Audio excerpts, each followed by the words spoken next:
Sawadee-ka. March the 13th. If you have more enemies than friends, it's time to examine your mental attitude. Yes, yes, you friendless bastard. If you have more enemies than friends, it's time to examine your mental attitude. Something tells me somebody who has more enemies than friends isn't reading this book or watching this channel, but whatever. Okay, it's all good. When your enemies outnumber your friends, the answer to the problem most likely resides within you. Ain't that the truth?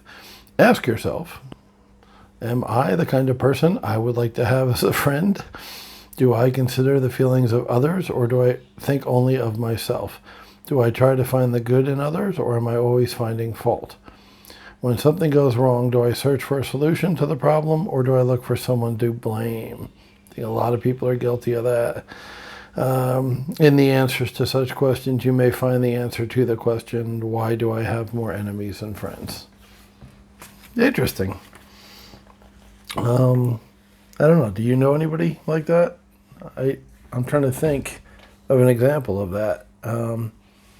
Because I only know my friends, and my friends aren't like that, obviously, or I wouldn't be their friend. I honestly don't know anybody who's, like my mom. I don't get all Freudian on this channel and talk about my mom a lot, but she's a piece of shit, right? It's just, life is a card game, and sometimes you draw a bad hand. If you ever play Texas No Limit Hold'em, sometimes you get a 7-2 offsuit dealt to you. You fold. It's the game. And then next time you keep playing, and in 1,000 hands you'll get a pair of aces in pocket. Now you can play those. Doesn't mean you're going to win, based on the flop that comes up, the 3 cards, but pocket aces are a lot stronger hand than a 7 and 2 of different suits, like 7 of hearts, 2 of clubs, right?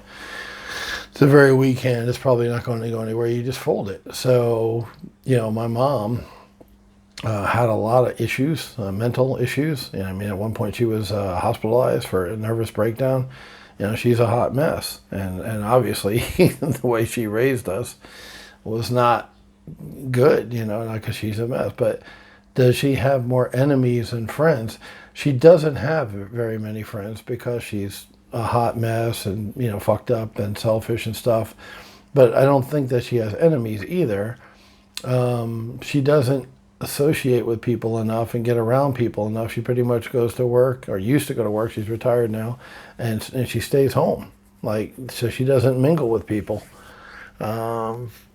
She's had some acquaintances over the years from joining garden clubs or whatever the hell, but really good close friends now, and that's due to her personality. But enemies, no, to make an enemy, you really got to piss people off and screw them over and things like that. And I've met people that I won't do business with, but I wouldn't say they're enemies. I trusted them because I trust everybody, like I've talked about before on this channel. And then if they screw me over, I just don't do business with them again. I don't hate them. They're not my enemy. I just don't do business with them. Okay, so there's a lady I'm thinking about as I'm talking. I'm thinking about it. I was on the board of Jax RIA, and I talked about this last summer. Jax RIA is was the local Jacksonville real estate investor group, the meetup. Meetups weren't around when Jax RIA was founded back in the 80s. So it was a real estate investor group or association. And back in the day, it was the shit. It was the big guy in town. They have like 400 something members, and 150 would show up at the main meetings. They'd have speakers come in, pushing product, selling books and tapes, but you would learn from the speakers, and you would associate and network with the other members. So I joined in 2009, and it was very beneficial, and I learned a lot, and I met a lot of cool people, some of who I'm friends with to this day. Some of them are agents who have their license hung with me and whatnot because we're buddies. So that's all good. There's a little old lady who got involved when I had taken a break from RIA. I got out away from RIA in 2011, 12, something like that. Basically when I started working at Bank of America. And then I came back to it in 2014 or 15 or something like that when I got back into real estate, started flipping again and all that. And there's a little old lady, Louise McKinley, her name is, 70s, 80s, I don't know, she's up there in age, plump. And she is a snake in the grass. I mean, she will pretend to be your best friend and be nice to you and, you know, all this stuff. Like, how she came on my radar was, I'm a fat fuck, as you all know. Well, you know, I'm a big boy. Still, I lost 37 pounds since I've been in Thailand, but I'm still a large mammal, not a little guy. And I love Boston cream donuts. There's two things I have not been able to find in Thailand: Boston cream donuts and eclairs. And I'm actually glad I had, and Mountain Dew. Three things. Mountain Dew isn't here, eclairs aren't here, and Boston cream donuts aren't here. Now, I haven't seen them. Now, I'm going to Bangkok at the end of the month, and that's New York City, like I've talked about before. So I'm sure everything is there. The question is, will I find it? And honestly, I hope not.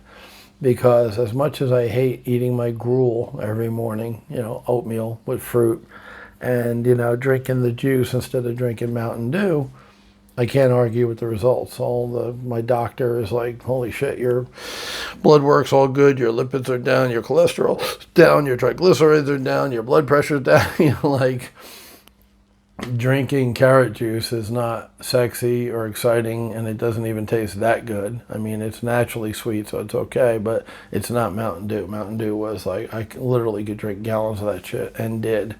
But that's why all my numbers were fucked up before. That's why I had the high cholesterol. That's why, you know, I had 2 heart attacks and a mini stroke and cancer, you know. So, yeah, I mean, being healthy sucks. You got to make a lot of choices. That if you love food, and I do love food, like eating bacon and pizza and barbecue make me happy. Just, you know, it's not just putting nutrition in your mouth. It's tasting a well-cooked piece of bacon just makes my day. I love it.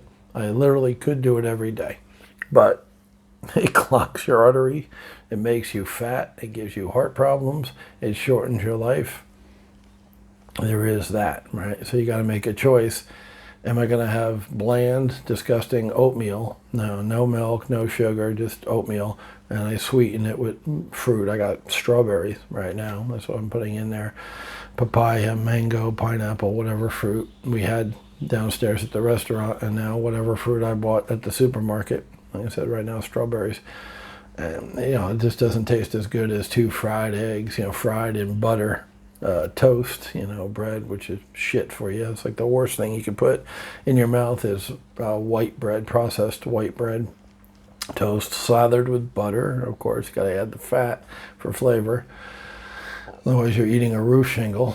And, you know, bacon, sausage, you know, one of those fatty red meat, little treats that make breakfast so delicious. You know, I'll put it on a sandwich, put it on an omelet. I love it. But, you know, it was literally killing me. So there is that. So, anywho, Louise noticed that I liked Boston cream donuts. And when she'd order donuts for the Saturday seminar sessions, the guy would come to sell books and tapes on Thursday night. And then you'd sign up and pay $29 if you're a member, $49 if you're not a member, even though it's a nonprofit. And, you know, I'll get into that later. So Saturday morning, you'd show up 8 o'clock, 8:30 in the morning, whatever it was, 9 o'clock, and the thing would start. And they would put out donuts and juice and coffee. And I was like, I like Boston cream or something like that because I'm a fat guy and I'm always talking about food. And the next Saturday seminar I went to, she had 2 Boston cream donuts there. And I was like, well, that's sweet. What a nice little old lady. Out of 400 members, and I wasn't on the board at that point. My company wasn't a corporate sponsor. Like, I wasn't that involved. I was just a member. I was just a guy, one of 400 people. And she remembered the fat fuck with the gray hair and the glasses like Boston cream. So she said, you know, to whoever. See, now, At the time, I thought she got the donuts, right? Who got the donuts? You get the donuts? No, no. She tasked somebody, a volunteer, who was doing it for free to go get the donuts and make sure they got 2 Boston cream. That's the way she worked. I didn't know that at the time. I thought she got the donuts. No. So fast forward, and there's another realtor who worked for one of the large agencies, one of the name agencies in town, Keller Williams. And she was a sweetheart. She was a really nice lady, Angela, her name was. And she came up to me and she's like, hey, big boy, you've gotten a lot from RIA. Like, you've benefited from your membership here. I'm like, yeah, guilty, busted. Yeah, what's your point? She was the recruiting coordinator, or whatever the fuck you call it, the person responsible for getting people to serve on the board, to volunteer for the board of directors for RIA. And she's like, you need to give back. You've gotten a lot, you've taken a lot, you need to give back. I said, you're right. You're absolutely friggin' right. I've been in this place for, I've been a member for 10, 11 years. And I have not served on the board. Never thought about it, honestly. And I've taken, and I do want to give back. I will serve on the board. So I was all ready to run for the board and the elections they have every year and all that. And I was reading the bylaws, and I saw that to serve on the board and just be a board member, one of 12 or so, you've got to serve 2 years. And I'm like, well, I love me some RIA. I want to give back, but I'm not willing to make a 2-year commitment, because at the time I had a broker referral network where you don't have to be on the MLS, to hang your license. I had One Realty Corp, the big one, the main one. I was flipping, and I was doing something else. I remember saying, I got 4 businesses. I can't volunteer for 2 years. I love you guys. I want to help, but I'm not in for 2 years. And it was, I think, Louise who said, well, the officers only run for 1 year, or only serve 1 year. It's like, okay, I'll be an officer. I was like, I'll be the vice president, because there's a bylaw that says you can't be the president unless you've served on the board prior. And I follow the rules. I'm a good little boy. Now, do I drive over 55? Hell yeah. Do I minimize my taxes? Hell yeah. But in general, I follow the law. So when there's bylaws of an association, I follow them. Silly me. Little did I know. So I was going to run for VP. Then, this is an evolving story. I find out that that guy I talked about, who was a 20-year-old kid and came up to me and said, let me take you to lunch and pick your brain, right? The Peruvian guy who's like 23, 24 now and absolutely killing it. And he's got a huge company and he's doing a bunch of deals a month. Gonzalo, his name is. He was running for vice president. I'm like, well, shit, I don't want to run against Gonzalo. I want him to be vice president. I want him to win. I don't want to be his opponent. And then I found out there was a cop who's also an investor who was running for treasurer, and he was treasurer last year. And I was like, well, okay, here's the thing. I want to be an officer. I can't be president because I haven't served. I don't want to run against Gonzalo. I'll run against the cop who I didn't know at the time. Turns out he was him and his wife are good people. Didn't hate him, didn't love him, I didn't know him. I'll run against the cop. If he wins, he can do his thing. I tried to serve. It wasn't meant to be. Next thing I know, the cop's not running anymore, and I run unopposed. So, I won, right? Treasurer. And it's like, that was weird. Like, why did the cop drop out? Louise. She gets on the phone, well, thank you for your service, but we really don't need you anymore.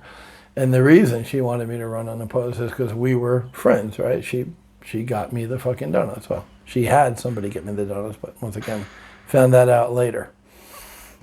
So she stacks the board every year with people she thinks are friendly to her. The reason being, we're all volunteers, and like I said, we're running the 4 businesses. I couldn't make a 2-year commitment because we volunteer our time. And the board meetings last 5 or 6 hours, and they're like Jerry Springer show. I mean, it's a nightmare.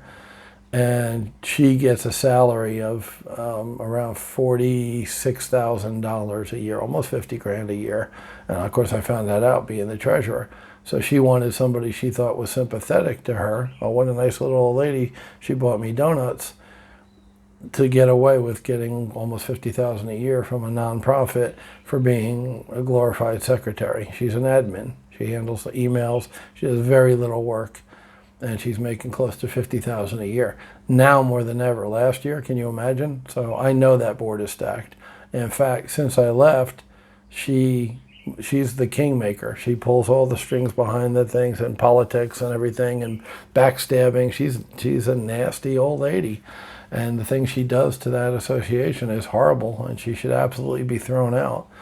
But nobody has the stones to do it, and the board is packed with her, quote, friends. People who haven't woke. I was woke the year I served and found out exactly who she was, and it's not a nice person. So hate is a very strong word. Enemy is a very strong word, but I turned to a fan, a friend, and a supporter of hers, to somebody who voted to kick her out of the thing, because the 50 grand was hurting the association. It wasn't for the good. I was there. I was put on that board. Well, I was put on that board by her to be her friend and support her. But when I was on the board, I was like, my job is to do what's right for the association. And that was to get rid of her and hire 2 admins who were for half the price for 2 people of what they were paying her. And it was doable, and it would have worked. But we lost 6-5 because those 6 people felt like their allegiance to her was stronger than what was right for the company. And she threatened to sue. The sweet little old lady threatened to sue the board if they fired her. I called her Smeagol from the Lord of the Rings, because it's like, Master, I love you, you're so awesome. And then the guy's sleeping, he's like, I'm going to smash a rock over its head. Right? That was Smeagol. That was Louise. She was a backstabbing bitch, nasty, vicious, money, just focused on the money, didn't care about educating people.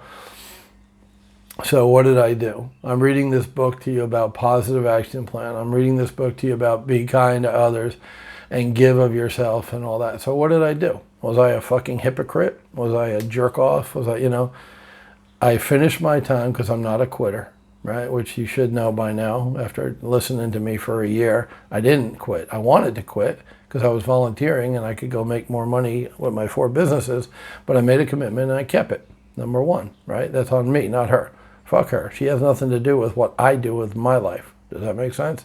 So I stayed. I committed for a year. I stayed for a year. After my year was done, she actually had the stones to say, run again. I'm like, are you fucking kidding me? After the year I just went through? No, thank you. No, thank you. There's a lot of heartache, because of her. And no, I wasn't going to do that for free again. You couldn't pay me to go back there, but it wasn't a paid gig. So I left there, and then within 3 or 4 months, I noticed that another RIA that was in town, REIF, Real Estate Investors of Florida, as opposed to REIA, Real Estate Investor Association, Jack's RIA. I noticed this other one that I had gone to before I went on the board. I had to stop going to REIF, where I was a member, for $99. Louise charges $300 because she cares about money more than people. So Deb Bracknell was from Central Florida, and she drove 2.5, 3 hours up to Jacksonville once a month and ran a meeting at the Ramada Inn right there in San Jose. And I liked her meeting. It was educational. She didn't push the dues. She wasn't in it to make money. She was educating. She was actually there for the right reason. She'd been doing it 4 years. It was a small meeting because she wasn't pushing it, She was doing people a favor to drive up 3 hours, you know what I mean? But people just weren't responding. She had 30 people come to the meetings, sometimes less, but usually around 30. So it was okay, and there was free education, and it was interactive, and it was a lot of good stuff. Well, around that time, Deb started having some medical issues. And I noticed that she canceled a couple of meetings in a row. And I'm like, oh, that's going to be the death knell of REIF. If you don't have the regular meetings, people will forget about you and it will go away. And after what I just gone through with Rhea, which pulled, like I said, 100 to 150 people for their main meetings, I didn't want to see Louise win. Now, that am I perfect? No, I say that all the time. So there's an example of it. I didn't quit, which is good, but I was petty enough, and I'll use that word, it was petty, to want to destroy Louise and make Rhea not profitable so it couldn't pay her salary. So she would have to leave and stop sucking off of Rhea.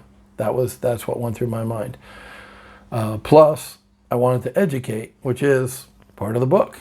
So I called Deb and I said, "What's going on? Are you okay?" She disclosed to me she was having medical issues and probably wasn't going to be able to continue. And she's like, "Do you want it?" I said, "What do you mean?" She said, "Take it. I'll give you Rhea that she started, sweated, worked her balls off, even though she's a woman, for 4 years." I was like, yeah, I'll do that. Our first meeting, which I want to say was in August, we skipped July. That's when I called Deb after we missed the July meeting. And I think that was the second month it was canceled. And she was like, it's the holidays. No, nobody wants to come to a meeting. I'm like, what's going on? So August was our first meeting. We got like 80 or 100 people there. Like we matched Rhea, first meeting. I got on Facebook.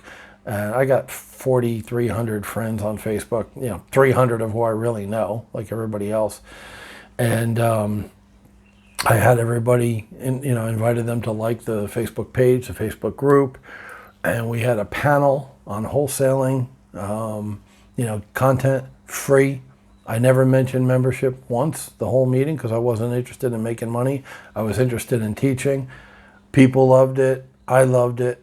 And the next board meeting, I had some people who, I was friendly with and had done deals with on the board. And it got back to me that the next meeting, they're like, "What are we going to do about Greg Brady? What are we going to do about Reef?" Because all of a sudden, it's not a little meeting pulling 25, 30 people anymore. All of a sudden, we're pulling the same numbers they did. And Louise, because she doesn't understand the things we're talking about in this book, she is small-minded and petty 24/7. She couldn't wrap her head around that there could be more than one, right? It can be multiple real estate groups in a big town like Jacksonville, and we can all do good and we can all feed people. All she cared about was her money. All she thought about was the 50 grand, which is why she needs to go. Now, I haven't talked to anybody about that organization in a long time. Obviously, COVID hurt all of those meetup groups, even the good ones like Yellowbird that I talk about a lot. And I think Yellowbird started in 2019 also. So the same year that I took over Reef on the third Thursday of the month, Yellowbird started on the first Thursday of the month. And they absolutely crushed and destroyed Rhea. So while Rhea was still reeling from Kyle and Pat doing Yellowbird Connect, I came in on the third Thursday and started pulling people. So now there was 2 meetings a month that everybody in the world went, well, not everybody went to Yellowbird, 100, like I said, again, 110 were coming to Reef. And Rhea's numbers were down. Rhea was starting to pull the 30. We basically switched places with them. And I loved Rhea, and I served Rhea and wanted to give back to Rhea, but as long as Louise was there, I didn't want it to succeed anymore. Call me petty, call me an asshole. Yeah. Was she an enemy? No. I didn't want her to continue to make $50,000 a year being an admin for a nonprofit. And I didn't want Rhea to focus on getting people's membership dues, $300. She would sit there at a chair at the entrance and check off, are you a member? Have you paid the $300? Because that's what she cared about. And like I said, when I did Rhea for the next 6-8 months before I came here and retired, we didn't push membership. I never once said, "Hey, it's $99 to join if you want," because I wasn't there to make money. I was there to teach people. And they responded. That's why we switched places with Rhea, because we didn't focus on the money. We focused on the education, which is exactly the type of deal this book is talking about. And I talked many times last summer about Yellowbird and their philosophy. Kyle, as I mentioned, has over 1,000 rental units. He doesn't need your $99. So there's no membership, there's no fee. to go to Yellowbird, and that's why they pull 300 plus people. He feeds them. He pays the hotel to bring out cheese plates and sweet tea and lemonade and stuff. So he's digging into his pocket like I dug into my pocket, like $400 a month for the Ramada, the room, to rent the room for the hotel. I paid the video guy $75. War dog. He was a good guy. $75 to record it, with all his equipment and put it up like on the Facebook group live so people could watch it who couldn't be there, couldn't come to Mandarin. And I paid the little lady who sat out front and checked people in $60. So it was, $500-600 a month out of my pocket. I had no problem paying that because I wanted to teach people. I had a passion for it, and I was capable of doing that, obviously, because I was flipping houses. I was making plenty of money. So I wasn't Kyle with the 1,000 doors, but I could handle $600 a month out of my pocket. And then, when I made the decision to come here, which happened about 2 months after I took over REIF, I found a suitable replacement, and that's Gonzalo and his partner Dom, the kid I talk about a lot on here, 20-something years old, 24, 25 years old, and his older partner, who's in his early 30s, Dom, who's a systems guy. I approached them and said, you guys could do a good job, because already they were having a Tuesday night meeting where they would put out what they do as wholesalers and how they're successful. I'm like, you guys are a perfect fit, and I know it's in good hands, and I know you'll continue to grow it. So remember, Gonzalo was the vice president in the year I was treasurer, and he didn't want to take Louise out like I did, but I knew with his stewardship that REIF wouldn't go away, wouldn't fold up, would be successful, and would continue to be a thorn in Louise's side, which I was happy about. So once again, call me petty. Yeah, you're right, I'm petty. Do I hate her? No. Not a fan, obviously. I think she's a disgusting person. But I wouldn't say she's my enemy. But I was happy about REIF drawing 100, 110 people and them getting 30 for several reasons. And a big one was it hurt Louise. Does that make her an enemy? No. But I'd be lying if I didn't say it felt good to outdraw them, by 70 or 80 people. So there you go. I would like her to try to figure out why I left RIA, why she drove me out of RIA and dropped my membership after 10 years. I would like her to figure out why people come serve on the board and then quit. We had 3-4 people drop off the board because of her and her bullshit. Will she change? No, because she focuses on the money. She doesn't care what people think about her. She doesn't care about reputation. The only thing she cares about is that 50 grand. That's her retirement. That's her pension, although she didn't earn it or deserve it. So there is that. Jax REIA, R-E-I-A, Louise McKinley. Look her up. Smeagol, a.k.a. Smeagol. Bash your head with the rock. She would do it. If it meant, hey, kill this dude or lose your 50K. I'll kill him. She would do it. And people who don't know her, like I didn't know her when I agreed to serve on the board, are like, you're evil, you're crazy, you're wrong. She is so sweet. She is such a nice little old lady. She remembered you like Boston cream donuts. Yeah, that's just a facade. A balloon, right? It's a very thin skin with nothing but hot air inside. Once you pop the skin, there's nothing there. It's just air. And it's, it could be a bright, colorful, shiny balloon and look nice. But it's what's inside that matters. And inside a balloon is nothing. Inside Louise is a lust for money and a love of money. All she cares about is the money. She makes the Louise-friendly board that she stacks with Louise puppets give her a raise every year because, 40 grand wasn't enough. So she's up to, like I said, 46. Hell, she's probably at 50 grand now because after I left, like I said, she took a girl who had never served on the board, and never mind the bylaws, I got to make money. Fucking money. Give me money. Give me money. She took a girl who hadn't served on the board directly against the bylaw. Oh, you're president. Why? Because the girl will give her a raise, and she wants money. RIA is about educating people. It's been educating people 30. Fuck that. I want money. give me a raise. she falls asleep at meetings in the back of the meeting on Saturday. Give her a raise, give her more money, give her more money. And the people who got the donuts that day, and because I'm the most record went and got the biscuits at Hardee's and the coffee and shit, were volunteers. She uses volunteers while she gets paid to do the work. What a setup! What a scam artist. And the thing is, the people who come there just want to learn. They just want to learn about real estate. Well, that'd be $300. You pay me $300, and I'll teach you how to do real estate. Okay, you pay the $300. You show up. Well, there's Lou Brown up there selling his boot camp for $2,000. Okay, I paid the $300 to Louise. Now I got to pay $2,000. Guess what? Louise gets a piece. No, Rhea gets a piece of that $2,000. Imagine that. It's all about the money. I'm shocked. Half goes to the promoter. So they're not a real estate education organization like Yellowbird is and like Rhea is and was. They're a promoter. They're like a rock show promoter, right? And they're getting half the money from the talent that comes in and sells books and tapes. Whew. God bless you, Louise. Nobody else will.